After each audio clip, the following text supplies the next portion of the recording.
பிஸ்மில்லா என்று ஆரம்பம் செய்யுங்கள். நம் பெருமான் ரசூலுல்லாவின் பாதை செல்லுங்கள். நம் பெருமான் ரசூலுல்லாவின் பாதை செல்லுங்கள்.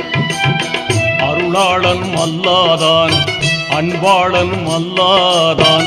அருளாளனும் அல்லாதான், அன்பாளனும் அல்லாதான். திருநாமம் ஓதிடுவோமே, தீமை நீங்குமே, பொல்லா தீமை நீங்குமே. பிஸ்மில்லா என்று ஆரம்பம் செய்யுங்கள்.